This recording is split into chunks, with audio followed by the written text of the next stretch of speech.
आज का हमारा जो विषय है वो है परमेश्वर और हमारा धन, यानी प्रभु और हमारा पैसा। पैसा और प्रभु है, बड़ा अजीब लगता है सुनकर, पर ये बात सच है। वचन में लिखा है, सोना और चांदी तो मेरा ही है, मैं जिसे चाहूं दे सकता हूं, मैं जिसे चाहूं दे सकता हूं। और जो धन है ये एक ऐसा विषय है, ये हमें स्कूलों में नहीं बताया जाता और ना इसके बारे में हमें रिश्तेदार सिखाते, ना माँ बाप सिखाते। परंतु ये जो धन है, परमेश्वर का वचन बाइबल बताती है कि धन के विषय में आपको कैसा होना है। और ये बिल्कुल सही ज्ञान है। जब हम प्रभु के इच्छा के अनुसार, प्रभु के वचन के अनुसार हम जब धन की बातों को सीखते हैं, तब हमें पता चलता है कि कैसे हम धन को समस्याओं में, हम उन धन की बातों को सुलझा सकते हैं या हम धन में धनी हो सकते हैं। सुन देखेंगे 2 कुरिन्थियों 8 अध्याय और इसका 11 पद। इसीलिए अब यह काम पूरा करो कि जैसे इच्छा करने में तुम तैयार थे, वैसा ही अपनी अपनी पूंजी के अनुसार पूरा भी करो। क्योंकि यदि मन की तैयारी हो तो दान उसके अनुसार ग्रहण भी होता है, और जो उसके पास है, ना कि उसके अनुसार जो उसके पास नहीं। बस देखो कितना सुंदर बात लिखा है। हम दोबारा से 11वें पद में देखते हैं, लिखा है, इसलिए अब यह काम पूरा करो कि जैसा इच्छा करने में तुम तैयार थे, जैसा इच्छा करने में तुम तैयार थे। देखिए, हम अपने दुनिया के अंदर अगर हम दुनियावी उदाहरण में देखें, दुनियावी कामों को देखें, तो हर काम को करने में हम इच्छा को जताते हैं। अब जो बहनें हैं, जब वो खाना बनाने लगती हैं तो वो इच्छा जाहिर करती है, भाई अब मैंने राजमा बनानी है, आलू गोभी बनाना है, मटर बनाना है या चिकन बनाना है। इच्छा जाहिर होती है ना। बीवियां अपने पति से पूछती है, भाई क्या खाओगे, तो वो उस हिसाब से इच्छा जाहिर होती है। अब आप कहीं इच्छा करते हैं कहीं पर जाने के लिए, तब आप जाते हैं। यानी हम जो भी एक्ट करें, चाहे वो छोटा हो या बड़ा, जो भी काम करते हैं उसमें सबसे पहले हम इच्छा करते हैं। इच्छा हो रही है भाई मैं नहा लूं, इच्छा हो रही है मैं आज अपना सर धोऊंगा, इच्छा हो रही है मैंने ये वाले कपड़े पहनने हैं, इच्छा हो रही है मैं उन रिश्तेदारों के घर जाऊंगा। वही सबसे पहले आप इच्छा करते हैं ना। बिना इच्छा के तो आप कुछ भी नहीं करते, है ना। तो आज आप जब प्रभु के घर में आए हैं तो आप क्या इच्छा करके आए हैं कि अब मैंने प्रभु का वचन सुनना है, मैंने आशीष पाना है, मेरी ये अमुक समस्या है, मैंने इन बातों के लिए प्रार्थना करना है या कराना है। तो आप जब आए हैं तो उसमें भी इच्छा है। तो हर बात में हम जो भी काम करते हैं सबसे पहले क्या आती है, हमारी इच्छा आती है।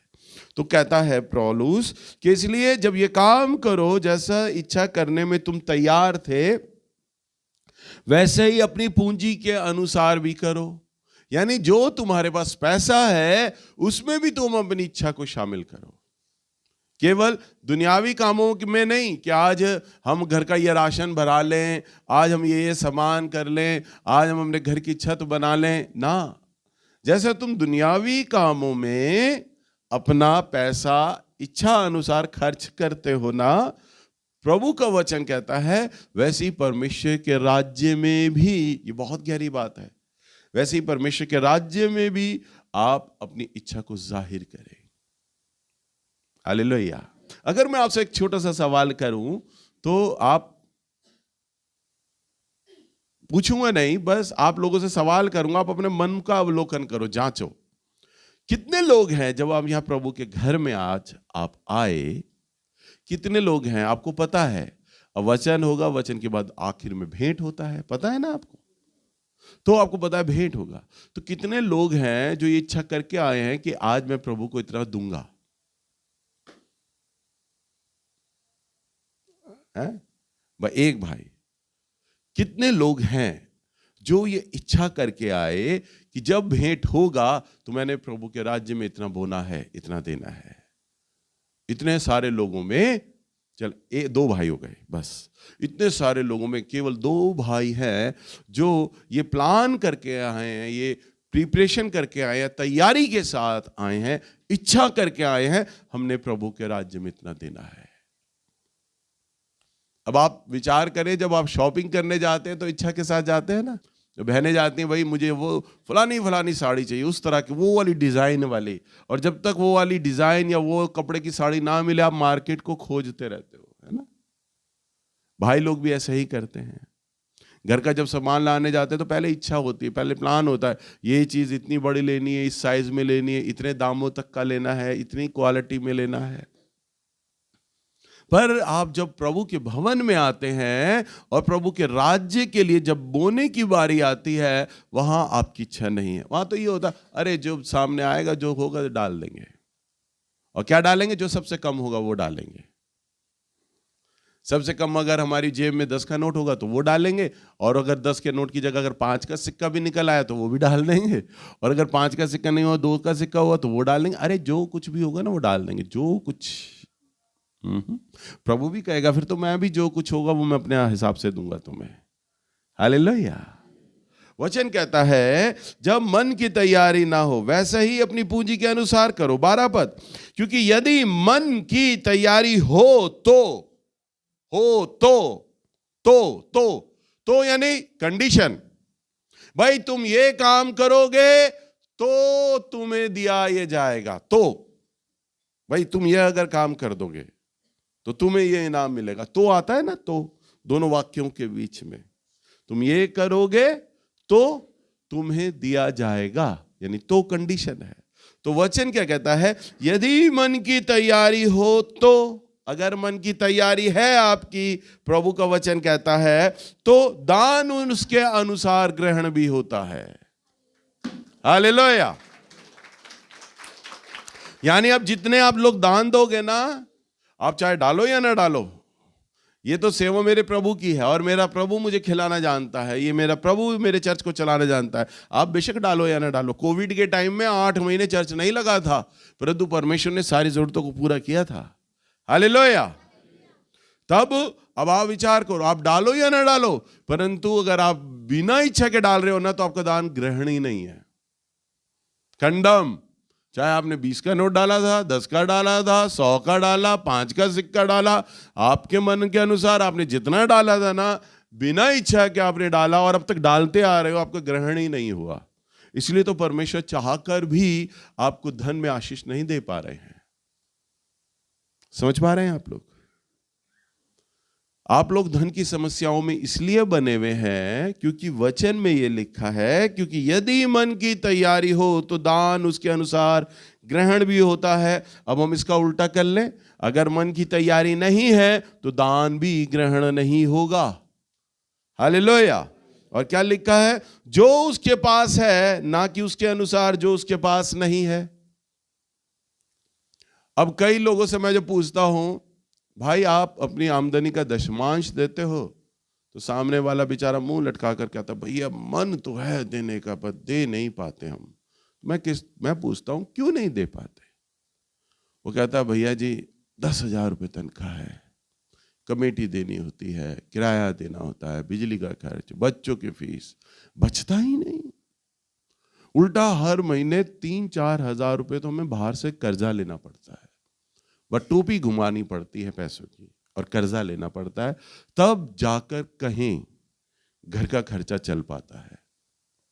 सामने वाला ये बोलता है, पर भैया मैंने सोचा हुआ है, मेरी तनख्वाह बढ़ेगी, मैं प्रभु से प्रार्थना कर रहा हूं 15,000 हो जाए या 20,000 हो जाए। जब मेरी तनख्वाह हो जाएगी ना, मैं सच कहता हूं, मैं दशमांश तो प्रभु को जरूर दूंगा।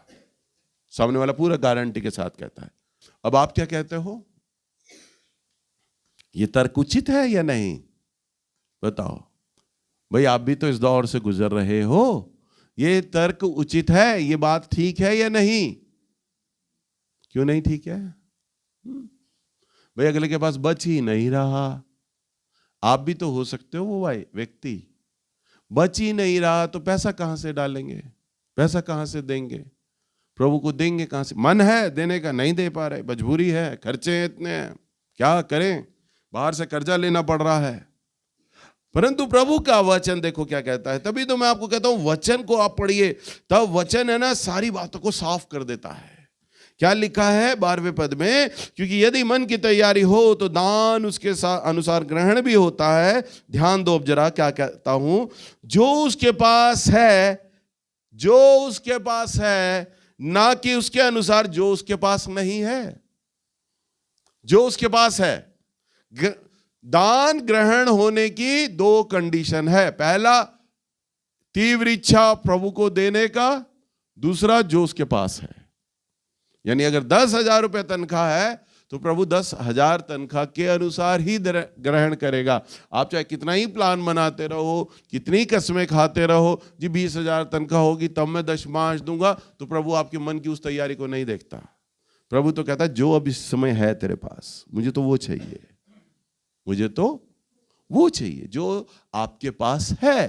प्रभु कहता है जब तुम 10,000 में ही विश्वास योग्य नहीं हो तो 20,000 में कैसे बनोगे? वो तो ये जानता है प्रभु कहता है क्योंकि जब 20,000 की तनख्वाह होगी तो तुम्हारे 20,000 के हिसाब से फिर खर्चे और उतने हो जाएंगे। मैं फिर तुम्हें आशीष भी दे दूंगा, 50,000 भी कर दूंगा, तो तुम्हारे खर्चे फिर 50,000 के अनुसार होंगे। तुम्हारा मुझे देने की जो इच्छा है ना, वो कभी पैदा ही नहीं होगी। हालेलुया। समझ पा रहे हैं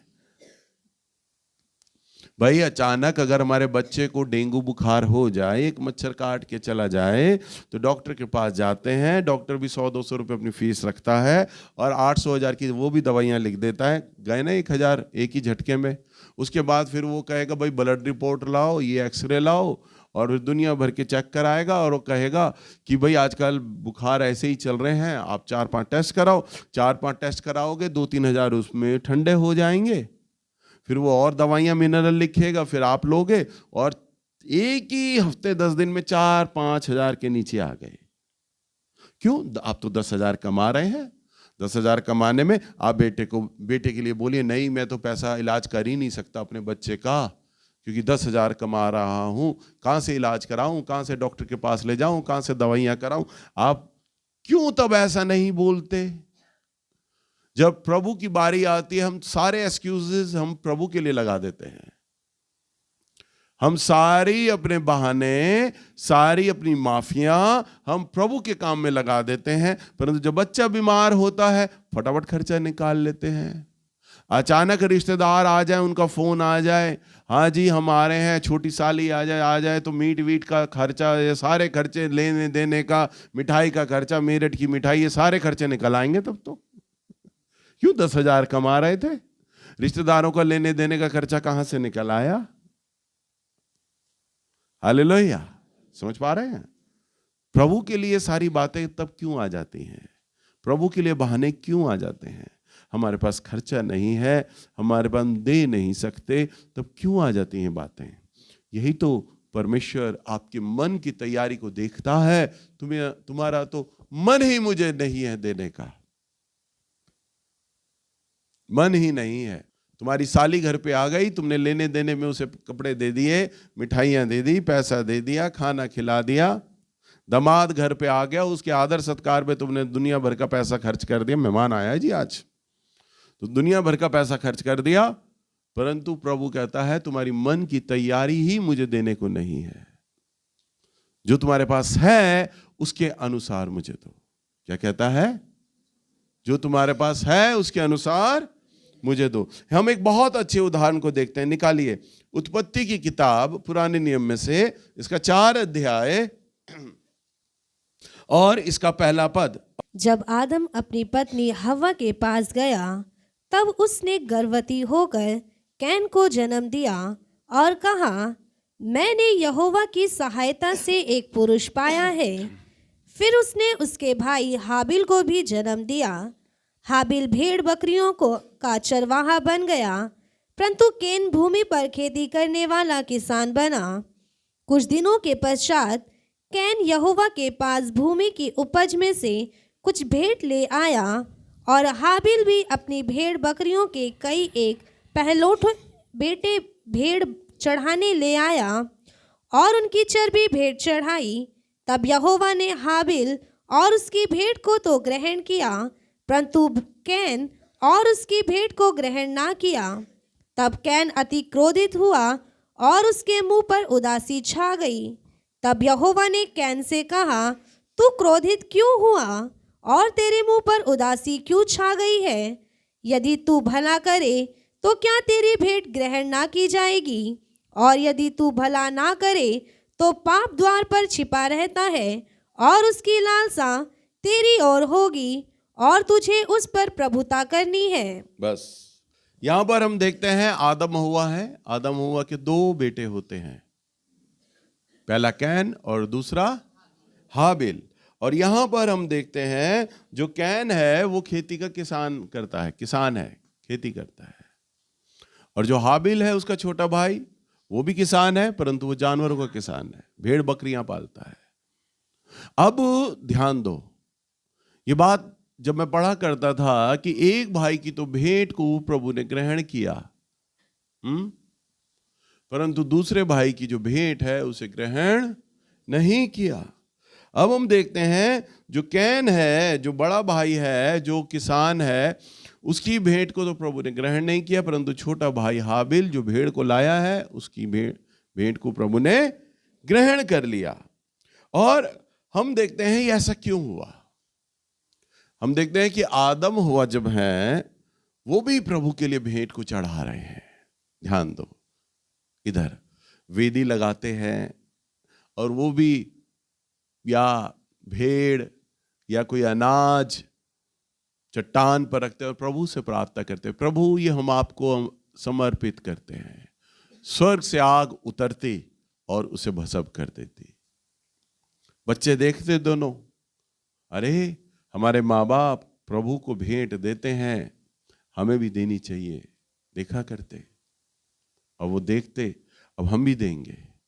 शायद उन्होंने अपने माता पिता आदम और हव्वा से राय ली, हम प्रभु को कुछ भेंट देना चाहते हैं जैसा आप देते हो अब्बा। आदम को बड़ा अच्छा लगा, अरे हमारे बच्चे सियाने हो गए हैं। हव्वा को भी अच्छा लगा, हाँ तुम भी प्रभु को भेंट दो जैसे हम देते हैं, जाओ। उन्होंने कहा हम क्या दें? उन्होंने कहा हम भी देखो कभी फसल देते हैं प्रभु को, कभी बछड़ा देते हैं, भेड़ देते हैं, जो तुम्हें अच्छा लगता है अच्छी से अच्छी भेंट प्रभु को दो। आदम हव्वा ने सिखाया। अब दोनों भाई अलग अलग जगह पे चले गए। अब जब कैन गया तो कैन ने क्या लिया, अब वहां पर उसने अच्छी सी भूमि गया, अपने खेत में गया और वो अनाज काटने लगा। जब वो अनाज काटने लगा, अब भाई देखो दोनों किसान है। अब किसान है तो दोनों का व्यापार है। उस समय और लोग बढ़ गए थे, उन्हें वो बेचा करते थे। तब किसान का यही तो काम होता था, फसल को बेचना, भेड़ों को बेचना, उनका यही तो बिजनेस था, काम था, व्यापार था। अब जब कैन जब फसल को काटने लगा, जो अच्छी अच्छी फसल थे ना, जैसे ही उन पर हंसियां रखा, उसने कहा अरे इसका तो अच्छे दामों पे बिक जाएगा, ये तो बहुत ही अच्छा है, ये अनाज तो इसका अच्छे दामों पे जाएगा।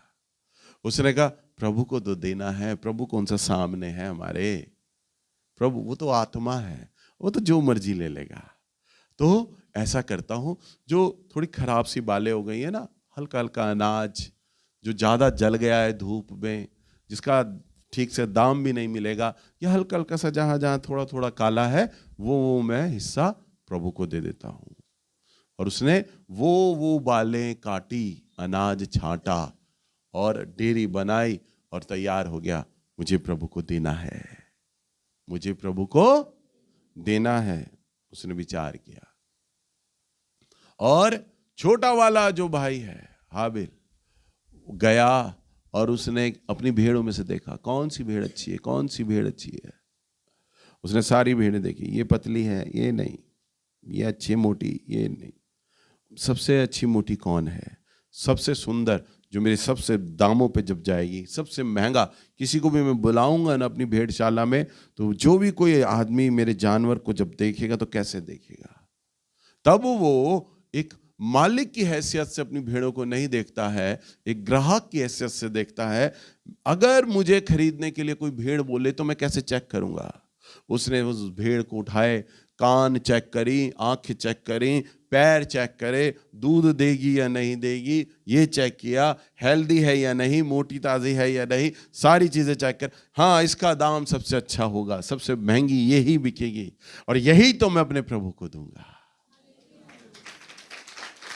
उसने ये विचार किया हाबिल ने, और दोनों गए, दोनों ने वेदी बनाई। हाबिल ने अपनी वेदी अलग बनाई और कैन ने अपनी वेदी अलग बनाई। कैन ने भी अपनी वेदी को रखा, वेदी पर अपने अनाज को रखा। हाबिल ने भी अपने बछड़े को रखा। देखो 4 पद में क्या लिखा है यहां पर। और हाबिल भी अपनी भेड़ बकरियों के कई एक पहलौठे बेटे भेंट चढ़ाने ले आया और उनकी चर्बी भेंट चढ़ाई। हाँ देखो 2 चीजें हैं। पहला, भेड़ बकरी के कई एक पहलौठे, पिलौठा नहीं, जितने भी भेड़ बकरी की उसकी भेड़शाला में जितने पहले पहले बच्चे थे सबको ले आया वो, सबको कई एक पलौठे, सारे भेड़ पलौठों को लिया। अब भाई पहला बच्चा है, पहला बच्चा तो सबसे ज्यादा हेल्दी होता है, उसी को लिया उसने, पहलौठा, पहला फल है ना, पहली चीजें। मैं अपने घर में पहला बच्चा, प्रभु पहला चीजें मांगता है। मेरे 3 बच्चों में से पहला बच्चा शानू, प्रभु ने उसे मांगा। पहली चीज परमेश्वर पसंद करता है, पहली चीज प्रभु ने, पहला चीज पहलौठा, भेड़ बकरियों को पहली चीजें उसने वो ले ली। और लिखा है क्या, चर्बी सहित, चर्बी सहित यानी जितने भी पहले बच्चे लिए ना सारे मोटे मोटे थे, बहुत अच्छे दामों पे बिकने वाले थे, उनको सबको ले आया और उन सारे उसने पिलौठों को प्रभु के लिए अर्पित किया। हालेलुया। स्वर्ग से आग गिरी, भस्म किया पिलौठों को, प्रभु ने उनकी भेंट को ग्रहण कर लिया। परंतु हाबिल भी प्रार्थना कर रहा, कैन भी प्रार्थना कर रहा है अपने अनाज को रखकर, परंतु स्वर्ग से आग नहीं आई, परंतु स्वर्ग से तेज हवा आई और उसने उस भेंट को उखाड़ के फेंक दिया। तो वचन में लिखा उसके मुंह पे उदासी छा गई, रोने जैसा हो गया, मेरी भेंट क्यों नहीं ग्रहण करी। परमेश्वर ने, प्रभु तो एक ही है, हम जो बच्चे हैं हम अपने ही माता पिता के हैं, परंतु क्या कारण रहा कि ऐसा क्यों नहीं हुआ, हमारी भेंट को क्यों ग्रहण नहीं किया। परंतु ग्रहण इसलिए नहीं हुआ जब तक मन की तैयारी ना हो, परमेश्वर भेंट ग्रहण नहीं करता। हालेलुया। दोनों भाई जब भेंट को लेकर आए ना, तो मन की तैयारी के साथ प्रभु को भेंट देने के लिए आए। समझ पा रहे हैं, प्रभु को भेंट देने के लिए आए मन की तैयारी के साथ। मैंने कई बार अपने प्रचारकों को पहले भी सिखाया था कि जब भी आप कभी भेंट देने आते हैं, जब आप मुझे दशमांश देने आते हैं, पहले एक दिन का उपवास रख कर आए या उपवास में आए, ताकि जब आप प्रभु को भेंट देने जा रहे हैं तो प्रभु उस भेंट को ग्रहण करें मन की तैयारी के साथ। यूं ही नहीं कि अब भैया के पास जा रहे हैं अपना दशमांश दे दें, भेंट दे दें, या जब आप यहाँ आते हैं तो मन की तैयारी के साथ ना आए। मैं जब भी अपने प्रभु के दास लोगों को, अपने आत्मिक पिता को या प्रभु के दास लोगों को जब भेंट देता हूं, तो जो सबसे अच्छा एनवलप होता है मैं वो निकालता हूं। और मेरे पास जितने भी पैसे आते हैं, 500-500 रुपए जितने भी आते हैं या 2000 रुपए, जो बिल्कुल नया करारा गड्डी का होता ना, एटीएम का निकला, फोल्ड का भी निशान नहीं होता, वो मैं दशमांश के लिए अलग करता रहता हूं पहले से ही कि अब मुझे देना है, जिसमें फोल्ड का भी निशान नहीं है, बिल्कुल खड़ा सीधा नोट होता है, करारा गड्डी का निकला हुआ, यूज नहीं किया होता, वो उसमें पेन के निशान नहीं होते, गंदगा नहीं होता, वो नोट मैं दशमांश के लिए अलग करता रहता हूं पहले से ही। जब प्रभु के दास के साथ जब भेंट होगी तो मैं वो दशमांश उन्हें दे दूंगा।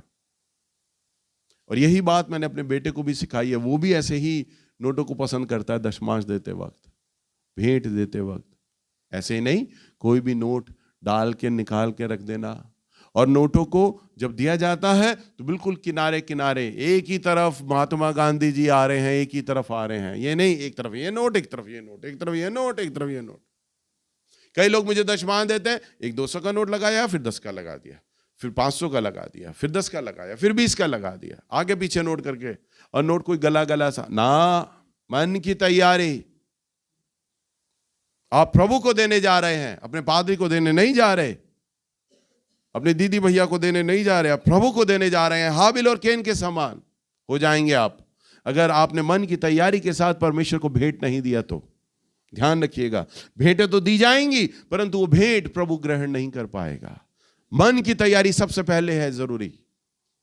जब आप प्रभु को देने के लिए भेंट लेकर आते हैं, मैं आपको कहता हूं, जब भी अगर आप दशमांश देने आते हैं तो पहले एक दिन का उपवास करें। अरे प्रभु को आप भेंट देने जा रहे हैं, उपवास करें, पवित्र आत्मा जी मैं आपको भेंट देने जा रहा हूं, मेरे मन की तैयारी में मुझ में यदि कोई भी कमी है तो पिता क्षमा कीजिएगा, परंतु मैं जो कुछ भी देने जा रहा हूं, आपका वचन कहता है जो मेरे पास है वह मैं देने जा रहा हूं आपको।